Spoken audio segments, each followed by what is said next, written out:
How are you? Good evening or good day, depending on where you are watching the stream. Good to have you here on If You Don't Like That. The Rockets stay alive. They destroy the Golden State Warriors. They go back to San Francisco trying to tie that series up at 3 apiece. And right now, the Timberwolves are trying to extinguish the LA Lakers. They lead 44-37 with 5 minutes gone by in the second quarter. Of course, a lot of the news is about what happened last night in Indiana with Tyrese Halliburton's father going on the court. And I mean, I don't understand this. I really don't. First of all, I don't understand what you're doing on the floor in the first place. Like, what gives you the right to go on to the court just because your son plays for the team? Like, what is that all about?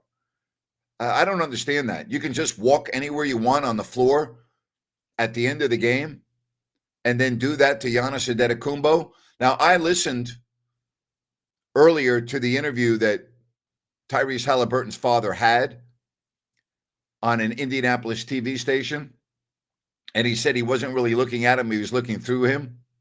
Come on. Said he didn't say a word and wasn't trying to disrespect him. What are you doing then? I thought Giannis handled it beautifully at the end of the game and on the court for that matter, but he shouldn't be on the court. No family members should be on the court at the end of a game. They just shouldn't. All right? If you want to wait for your loved one, meet in the tunnel. Don't go onto the court. You shouldn't be allowed on the court. There's too much going on the court. You don't need extra people on the court. That can be a real nightmare for security. And had a player, not Giannis Antetokounmpo, been in that situation, and a fight had broken out, then you got a mess on your hands. You got a mess on your hands. So I don't understand that. All right, if you want to call the show, please do so. Here's your link. Give me a shout. I'll also put the QR code up above my shoulder. There you have 2. All right, so you can go QR code or whatever you want. Give me a call. I'd love to talk to you right here on If You Don't Like That. All right, the other thing I want to get into, I'll get into this text here first, though, because we're talking about basketball. Love these open forums. What are your thoughts on the Warriors-Rockets Game 6? Do the Warriors close out this series? I think they do, but I was very impressed with the Rockets. They destroyed Golden State tonight, destroyed them. All right, the other big news is Bill Belichick and his girlfriend. There's a lot of talk about their age difference, which I don't care about. I'll get into that in a moment. I do believe that the interview that was all over social media with excerpts from CBS did not look good for Bill. I would agree with that. Listen, it's not for me to tell an individual how to manage their relationship. That's up to them, right? If a individual, regardless of the age difference, wants to be manipulated by your significant other, the way Jordan, his girlfriend, did during the interview, or at least it appeared to, that's up to them. But it's a bad look. It's a bad look. I mean, I think we can acknowledge that. Bill Belichick has come out with a statement since all of this came out and basically said that they had agreed about what they were going to talk about before the interview and that the individual doing the interview overstepped the guidelines when he started asking personal questions about their relationship. They obviously didn't want to get into it. So here's my take on this. And I want you to hear me out on this. Cultures are different around the world. Chris Russo is a very, very good friend of mine. I think you know who Chris is. Chris has been destroying Bill Belichick and the relationship because Chris has got a daughter the same age as Belichick's girlfriend. And he said that if his girlfriend, brought someone 10 years older than him to dinner, he would have a real problem with that. And I get that. All right. because that's the culture that Chris grew up with. I've been very open about my love for Thailand and how I visit Thailand. And I have a lot of friends over there. And here's the honest truth. Every single friend, everyone, every single one, friends in their 40s, 50s, 60s, 70s, and I have a friend, Ed, who's 80, either have a Thai wife or a Thai girlfriend who is many years their junior. My friend Ed, who is a retired investment banker, who has millions of dollars, who plays golf. He's in great shape at age 80, great shape, plays golf 3 days a week, has a 29-year-old girlfriend. He's the happiest freaking guy in the world. All right? I have another friend, 65, married to a Thai lady, 30 years younger. They have 2 kids together. I have another friend, a retired New York City police officer, Port Authority Police, 63. I believe he's 63. Much younger girlfriend. They're leaving in 2 weeks to go to America. He wants to show her everywhere. Culture over there, no one even looks at it. The Thai people don't even give it a glance. Not a big deal to them. Not a big deal at all.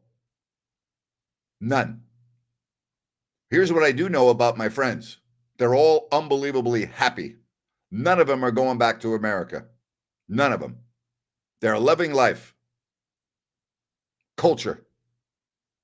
Is it right for you? I have no right to tell you what you should do. Are you happy? If Bill Belichick is happy, good for him. You only have one life. You might as well live it. I also have a lot of friends here in the United States that are miserable being married.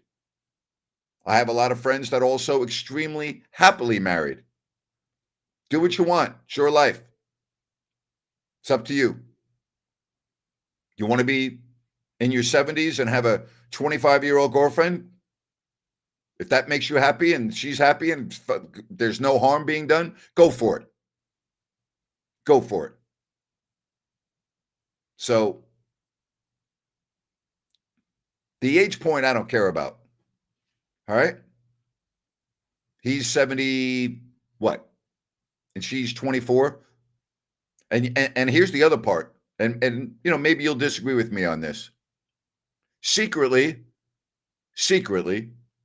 or in groups on the golf course with your friends, most guys wish that was them.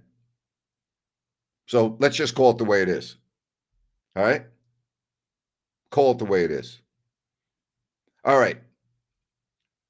So here we are, right? We're wrapping up the month. We're getting ready to turn the calendar to May 1st, tomorrow.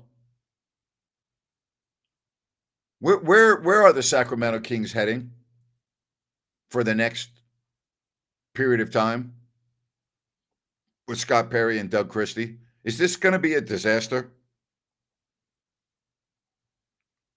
When you look at the Spurs, back-to-back Rookie of the Years, De'Aaron Fox had his surgery. If Victor Wembanyama is healthy, Castle looks like the real freaking deal. Are they going to vault right past Sacramento next year?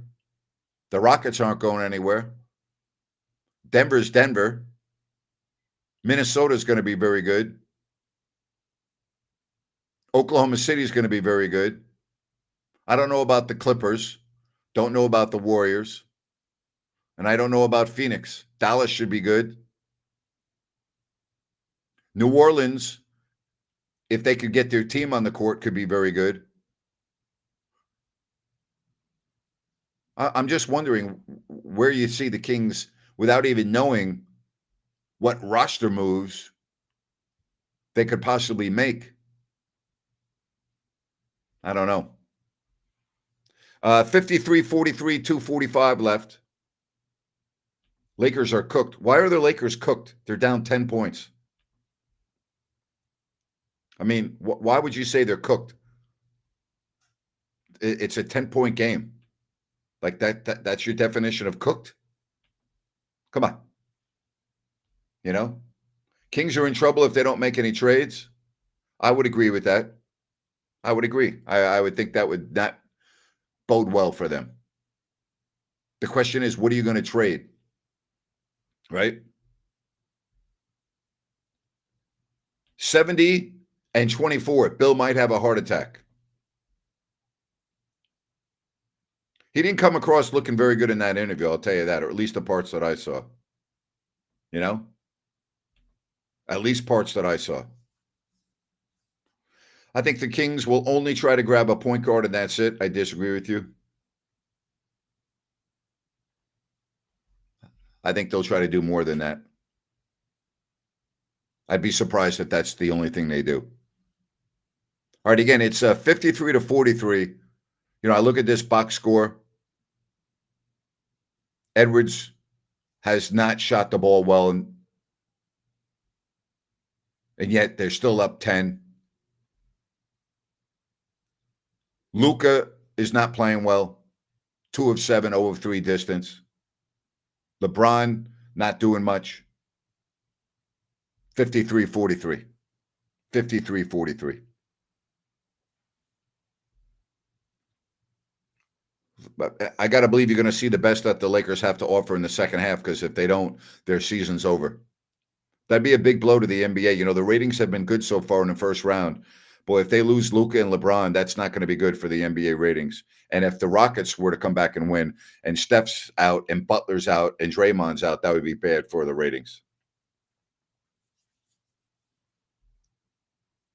Ryan says, remember, you can still follow the channel when half of you move to Thailand. Yes, you can.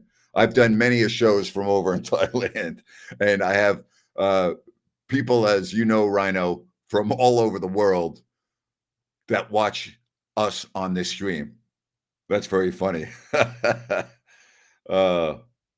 very, very funny. You know, the other part, you mind if I just deviate for a minute, Rhino? And I'm not getting paid for saying this. One of my friends who I've met over in Thailand is from Wales. And I was talking with him the last time I was there. He's been in the medical profession all his life.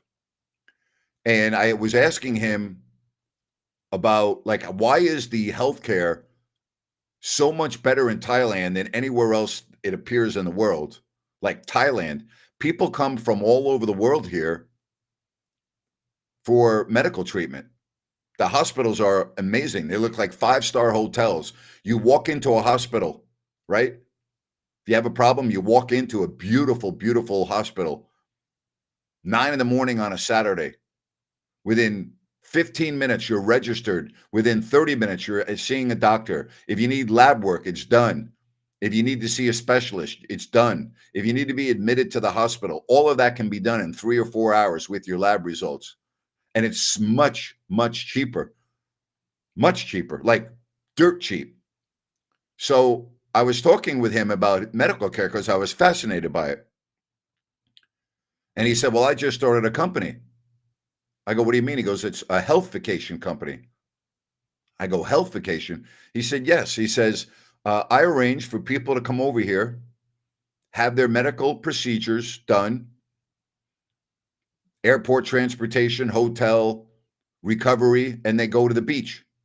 I go, what do you mean they go to the beach? He goes, they go from their procedure and then they're on vacation. I go, this is your new business? And again, I'm not getting paid for saying this. I'll give you the website. You should check it out.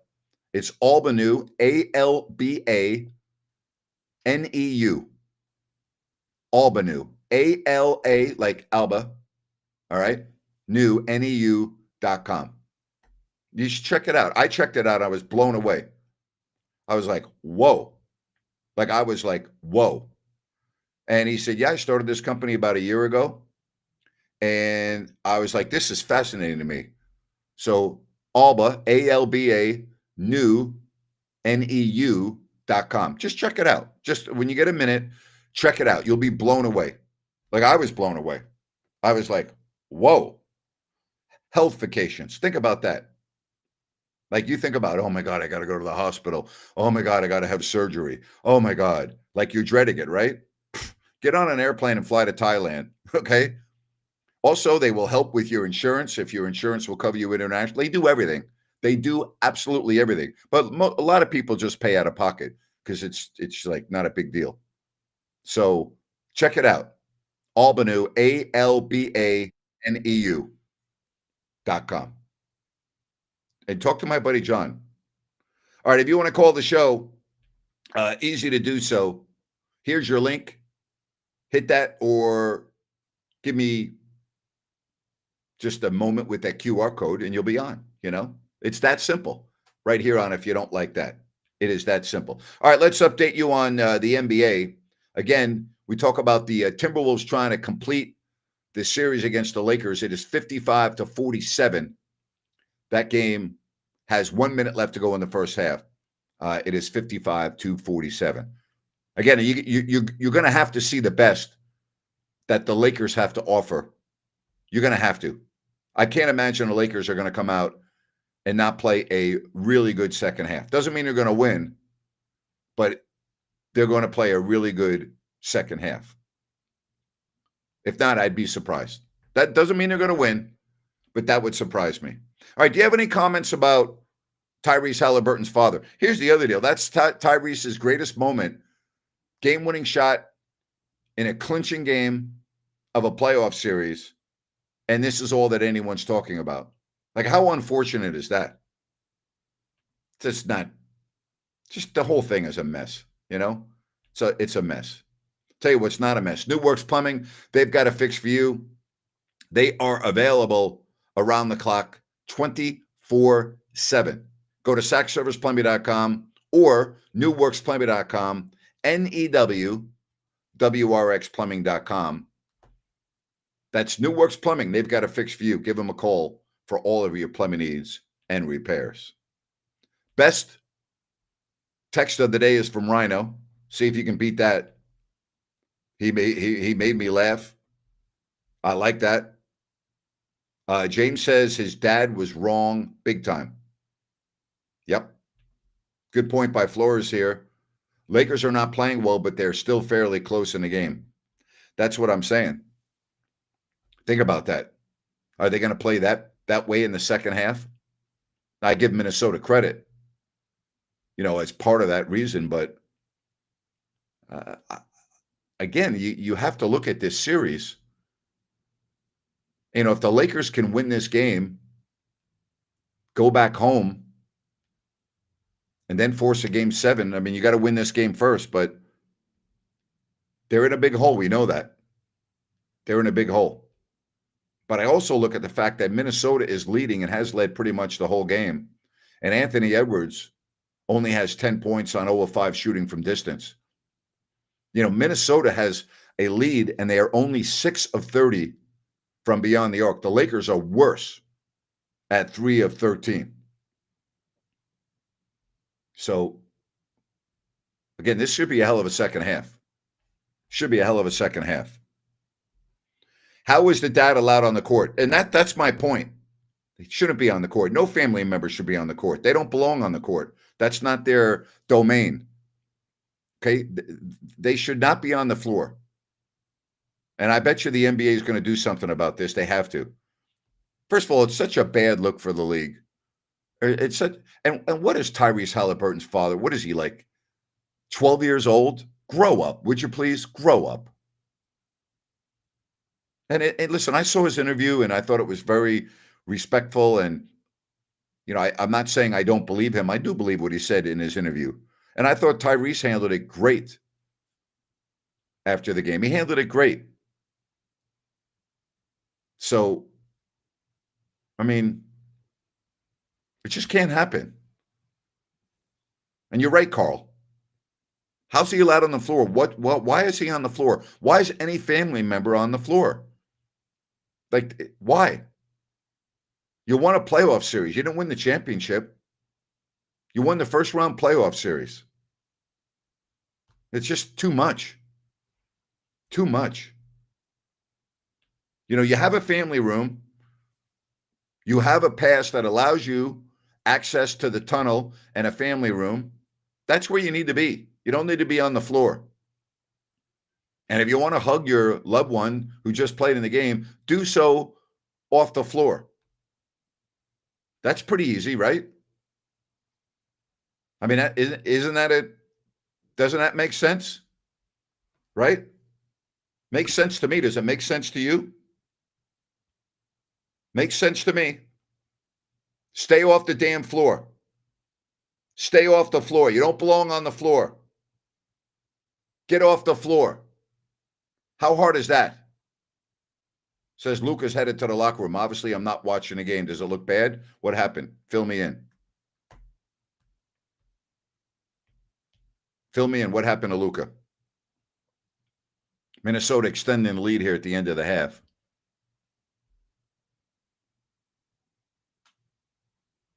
Yeah, Tyrese did have a talk with his dad. 59-49 at the half now. So Minnesota regains that double-digit lead.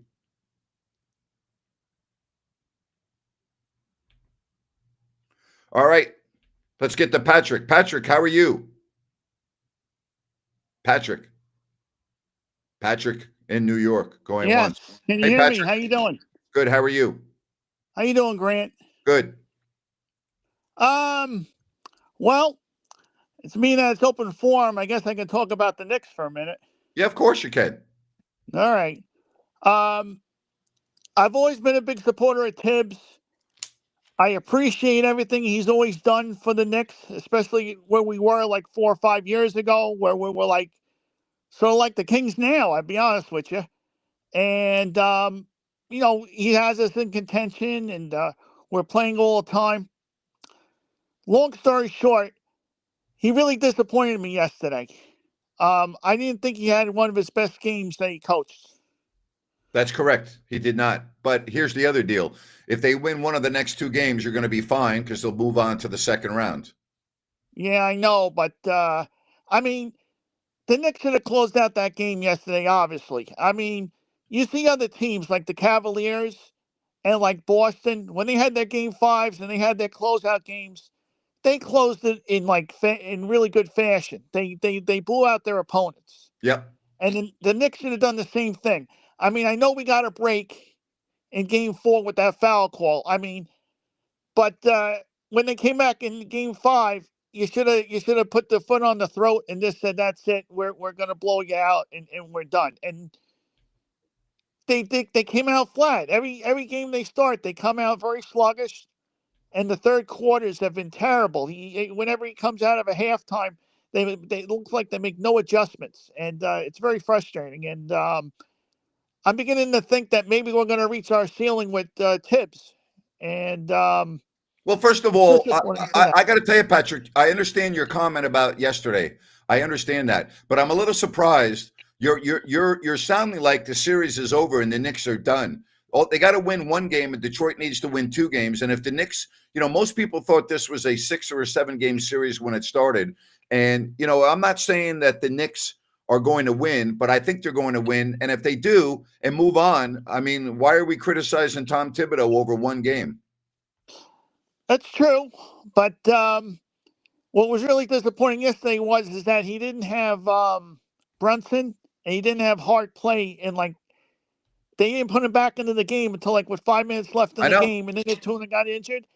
And he had a timeout with 2 minutes left, and he could have called the timeout and got the 2 of them back in the game. I know. Listen, he's being killed in the New York papers. I understand that, yeah. But it's 1 game. It's not this series. Now, had that been the deciding game in a series and the Knicks lost, then I think your criticism would be warranted. But Tibbs last year, the Knicks had a nice playoff run despite having half their team hurt. And now, if they beat Detroit and make it to the second round, well, let's see what happens. I'm not expecting them to win, but you never know. You got to play. I do know this.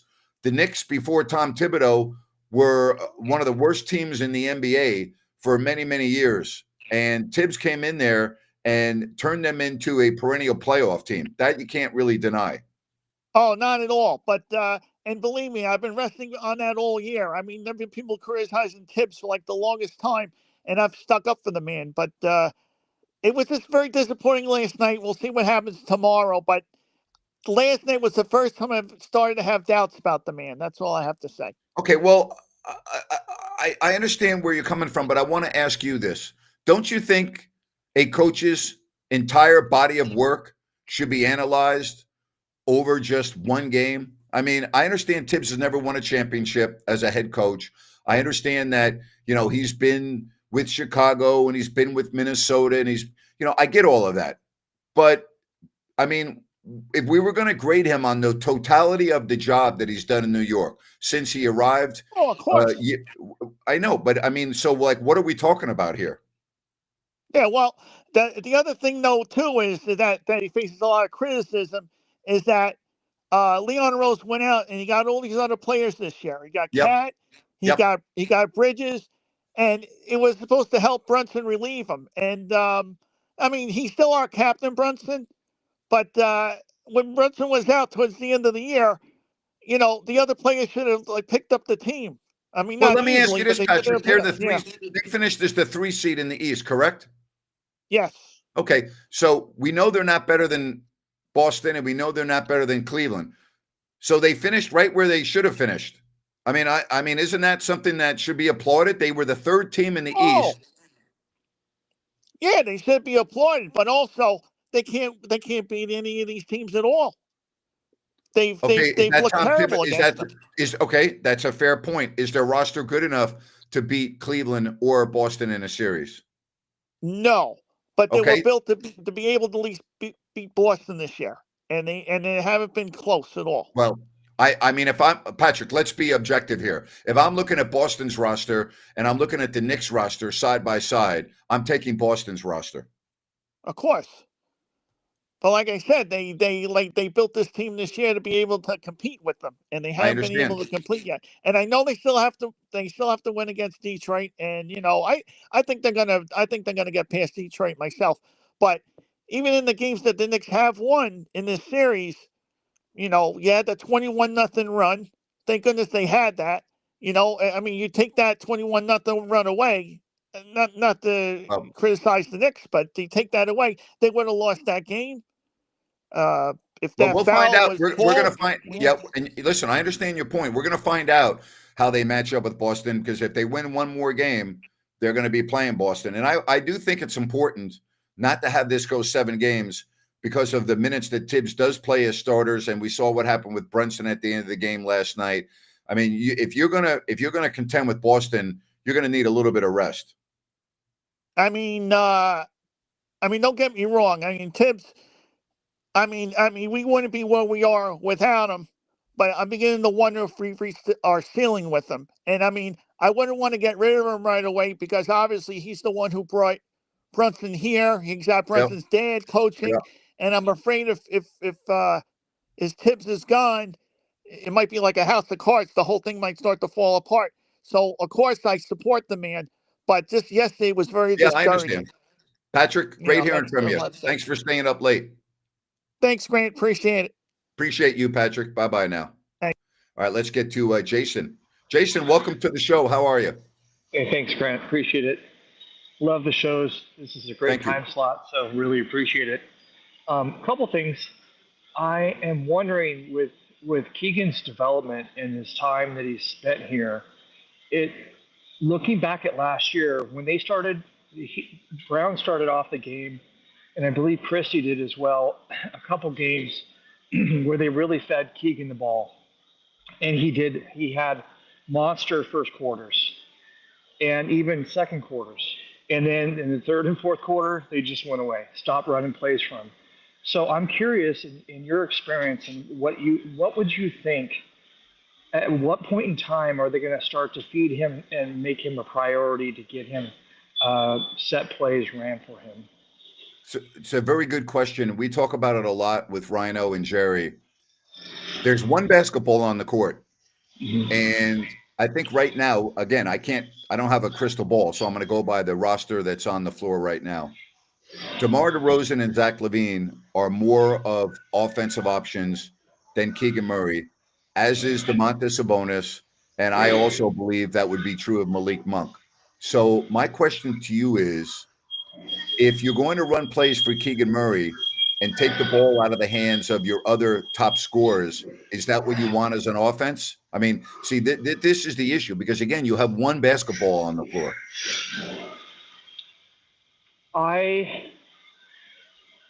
I'll answer it by saying this. I watched it was on YouTube, and it was about Coach T and about how he developed the Rockets to their 2 championships.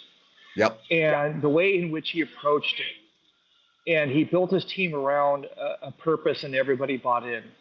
But he also had Hall of Fame players in Hakeem Yeah. Olajuwon and Clyde Drexler. That helps. Yes. Yeah, that definitely does.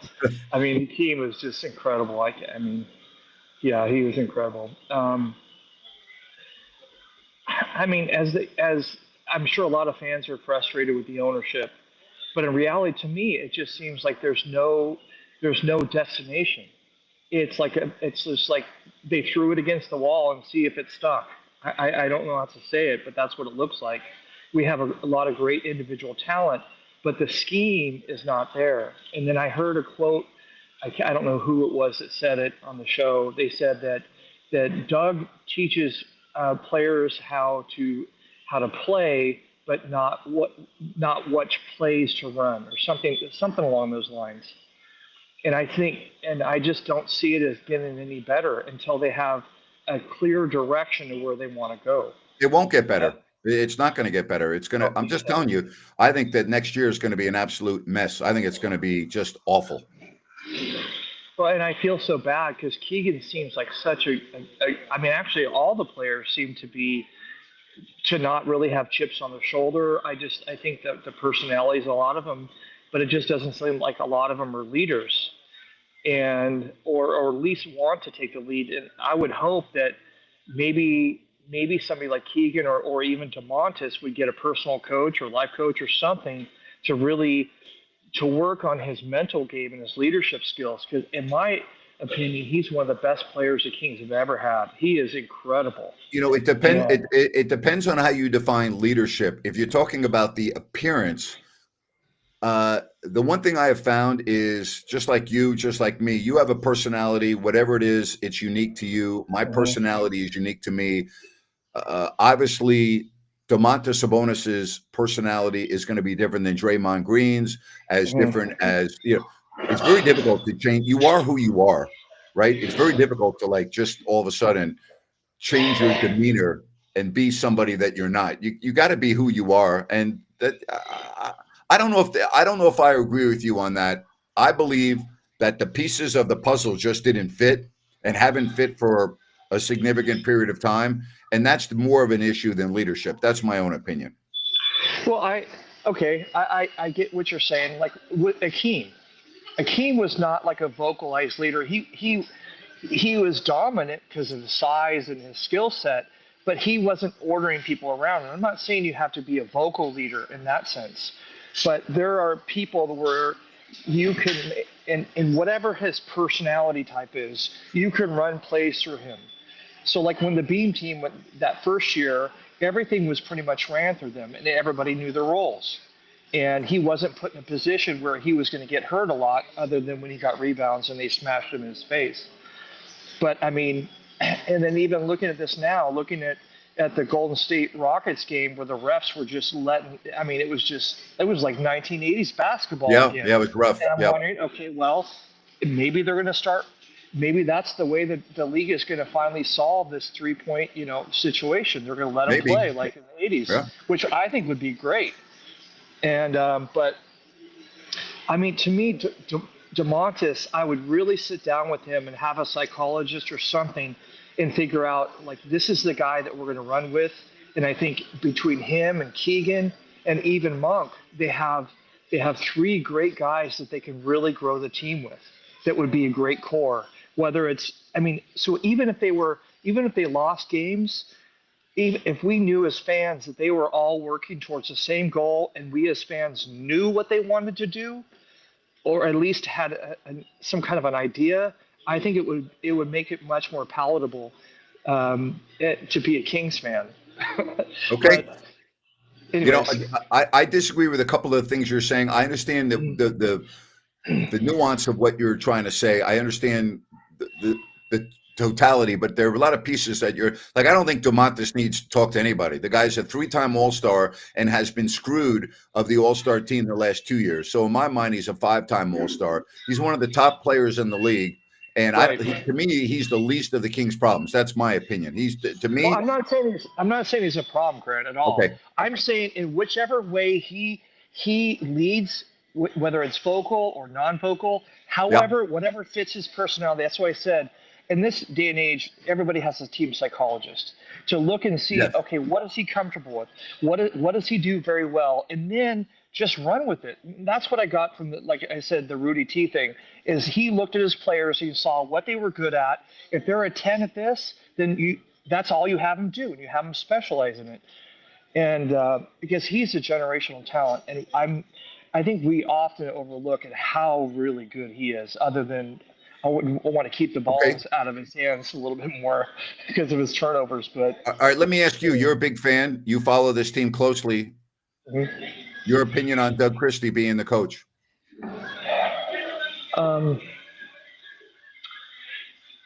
I think the last show I saw, I don't know if it was Rhino or all you guys together. The concept, I think it was Rhino. He said that he thought it was a brilliant move because even though that the Kings, everybody knows they're going to be bad, probably, but the nostalgia of people my generation, X-Geners, and the baby boomers all are not going to turn on the Kings because Doug, their history with Doug and the Kings. See, I disagree with you. I disagree with you 100%. They turned down Vlade.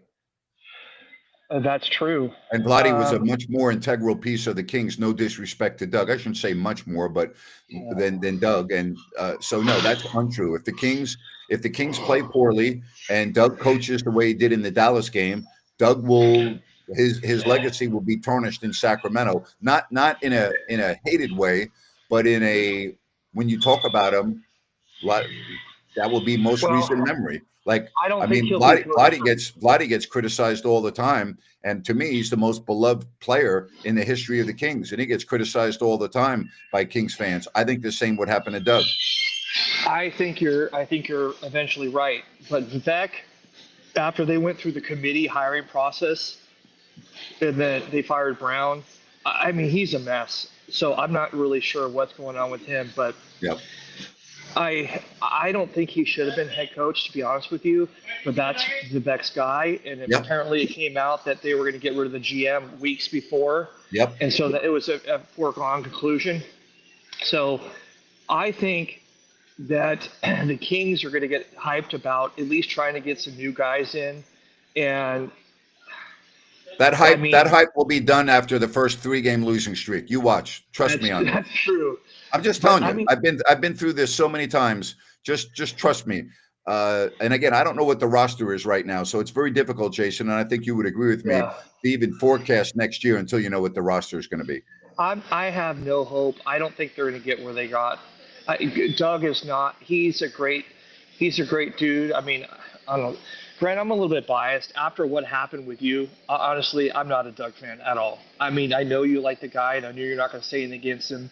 But after... Oh, no, I have said, I've been very honest about it. I was extremely disappointed in Doug during that 48-hour period based on the messages that he left on my phone and the phone calls we had.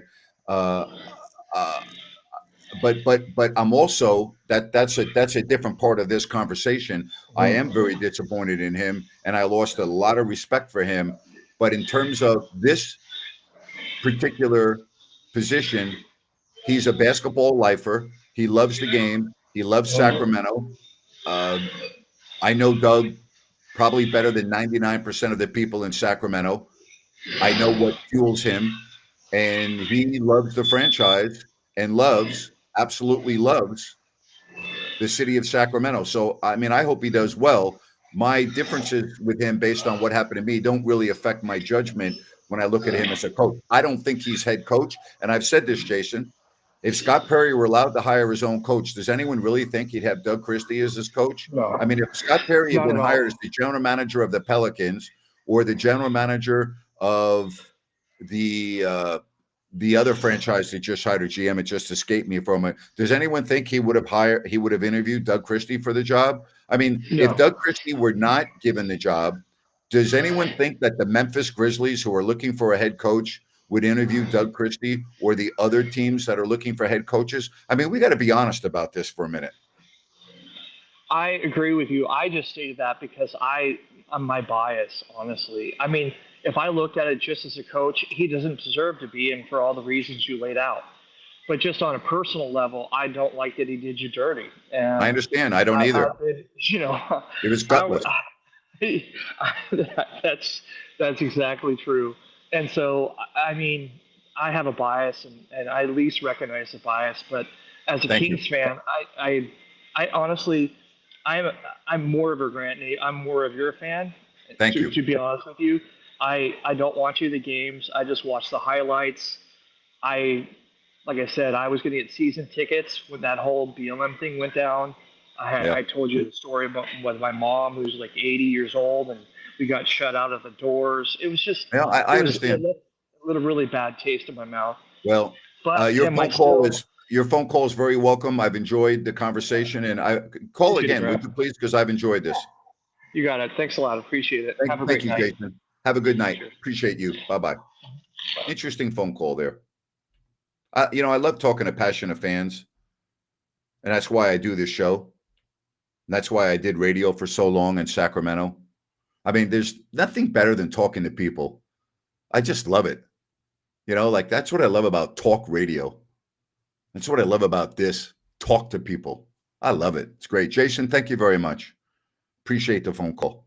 Appreciate the phone call. What give me an idea. And I know that for Patrick's in New York, and do you like this time slot, or would you prefer earlier? I'm just curious. You like this time, or would you like it a little earlier? Just trying to get an idea. I told you I would try to change up the times a little bit and experiment. See what I know what Patrick's going to say, but it also gives me a chance to talk about a lot of the games that have been played in that particular evening. We can really digest everything that has gone on during the day. Would I like Mark Jackson as one of the assistants? No, I would not. And there's no way Mark Jackson's going to be an assistant. Who's my starting five all time? Well, my backcourt is Magic Johnson and Michael Jordan. That's for sure. The next three are very, very difficult. Who's yours? 7 or 8, I think, is good. This slot is perfect. Thank you very much. 8 p.m. is good. Thank you. Grant, I am the reminiscence of the King's Titanic. What do you mean by that? Is that bad? 8 is great. Thank you for that. Is that bad? I mean, when you think of the Titanic, there's not a lot of good things to think about there. Like nothing good. I don't really know how to take that. So you think of the Titanic, you think of me. Is that what that means? That's not good. Nick says, I think this is a good time for you. Thank you, Nick. I know you were the Titanic reference. I'll tune in when I can. Thank you. Thank you very much. Appreciate that. Hey, I want to tell you about Connor with Element Mortgage, a guy you can trust, has tons of experience, both personally and the team behind him at Element Mortgage with over 100 years combined experience. Buying a home, selling a home, get in touch with Connor. You've got the QR code right there. I'll give you the number, 916-505-1006. That's 916-505-1006. That's Connor with Element Mortgage. Talk to him about the Kings as well. Sacramento guy from Folsom. Knows the market inside and out. Again, I like a guy you can trust with experience when it comes to a purchase such as a home. Get in touch with Connor at Element Mortgage, 916-505-1006. If you want to get in on the program, easy to do. You got the QR code above my shoulder. We've been putting the link up periodically on the chat line. Would love to have you before I adjourn. If not, no big deal. 8 is great. I'm watching the show in the playoffs. Thank you very much. Appreciate that. Boy, I'll tell you, if the Lakers get eliminated, what a blow that is to the league for ratings. Oh, my goodness. Wow. How long before Mike Bibby takes over as Kings head coach? You know what? It's a fair question. It's a very fair question. If he does well at Sac State, Doug's gone, don't put it past Vivek. Don't put it past him.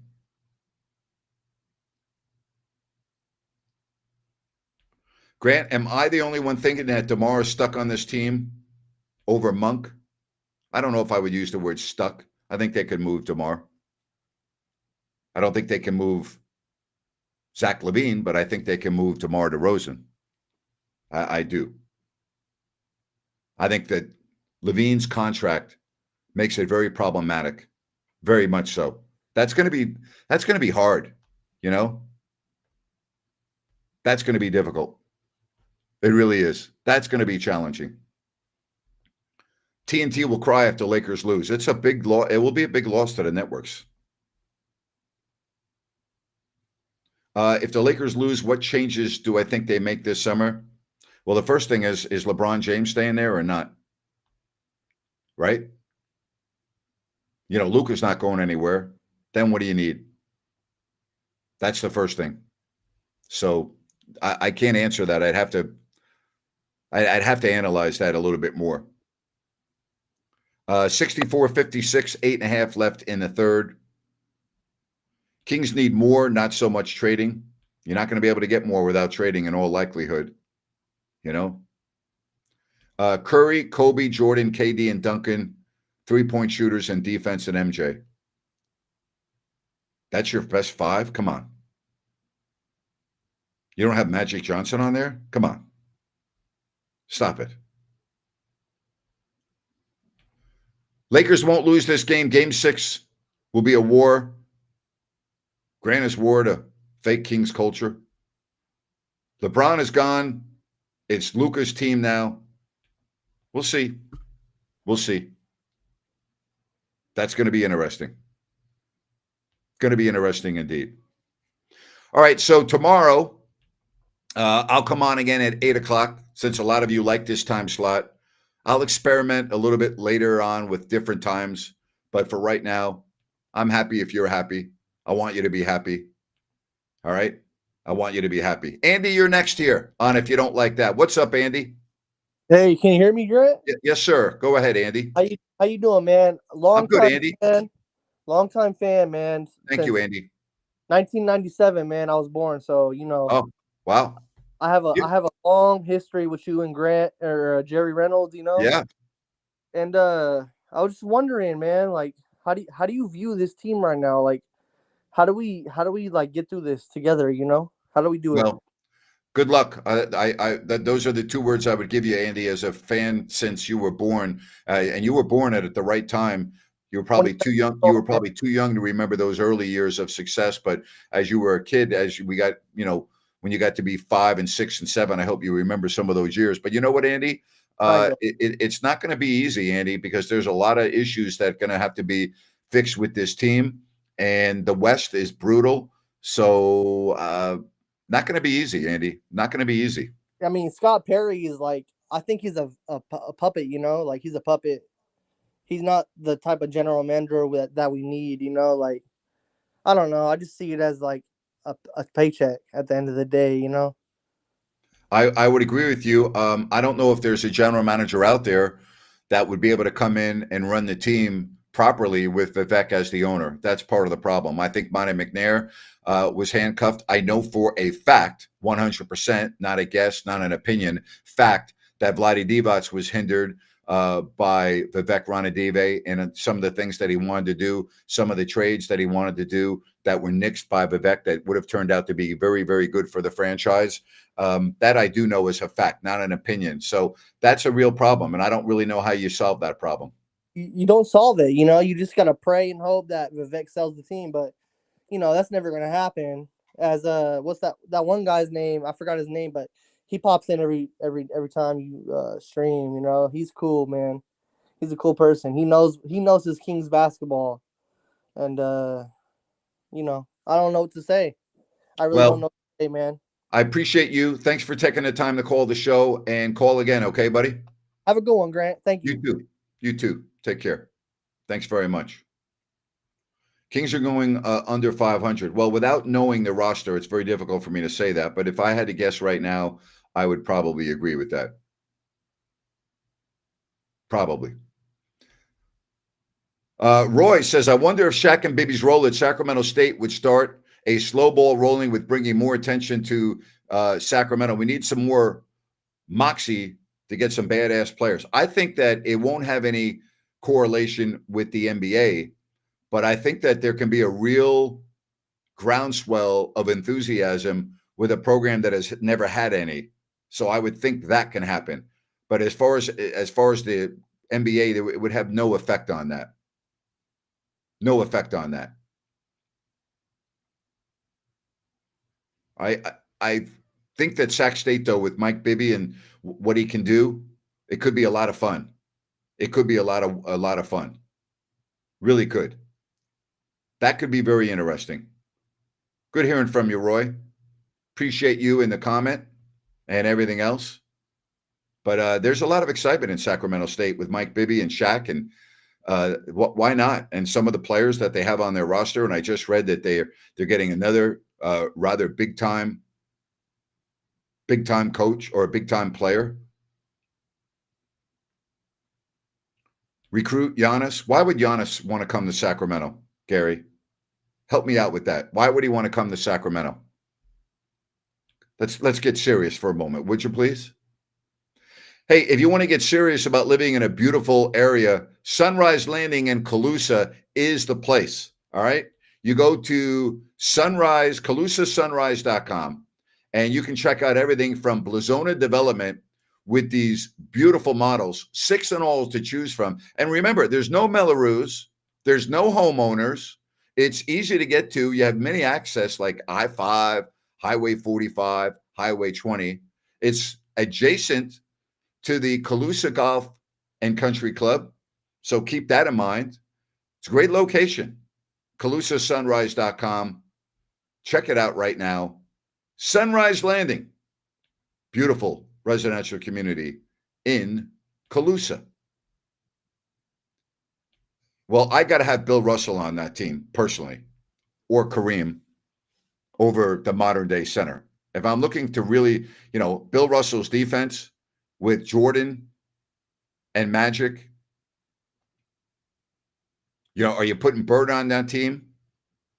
Who are you putting Tim Duncan on that team? Are you, who's your front line? Be hard to not have Bill Russell on there. Somebody said Wilt. If you're going to take a modern day center, Shaq, but I would have Kareem on that team over Shaq, and I would have Bill Russell on that team for defense. Thank you, Roy. Thank you very much.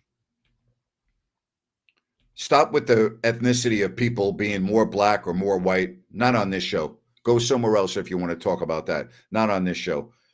All lives matter, every single one. People are people. Don't divide people into the color of their skin or their religion or their sexual orientation. Stop it with that nonsense. Stop it. Not on this show. We don't do that here. That's a warning. Next time you'll be gone. Don't go there. Don't go there. That bothers me, Nick. I don't like that. That's not how I live my life. I've never lived my life that way. Don't start that on this stream.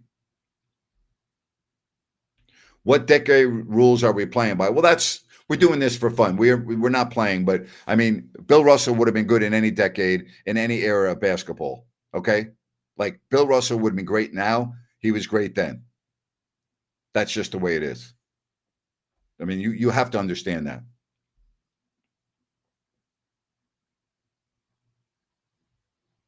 Have I ever talked to Chris Webber ever since the phone interview that you guys did? No. You should go back and watch that on YouTube and talk about what an ass Chris was during that interview and how embarrassing that was.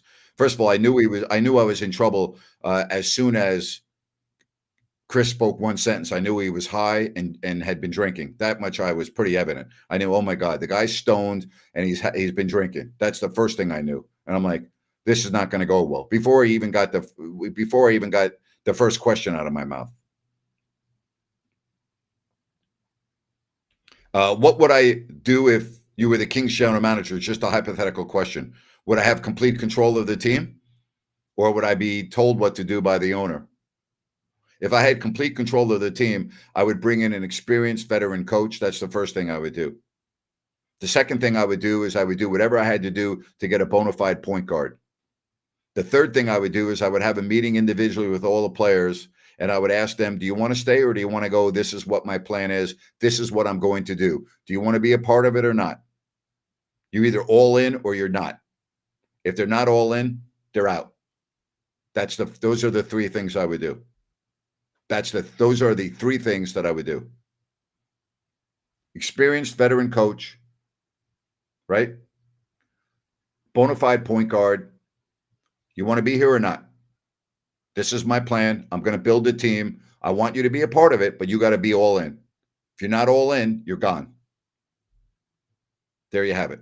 All right, tomorrow, 8 o'clock, right back here on If You Don't Like That. Appreciate the phone calls today. All of the messages on the chat line. We'll talk to you tomorrow. Make it a good one, everybody. Thanks very much. Bye-bye now.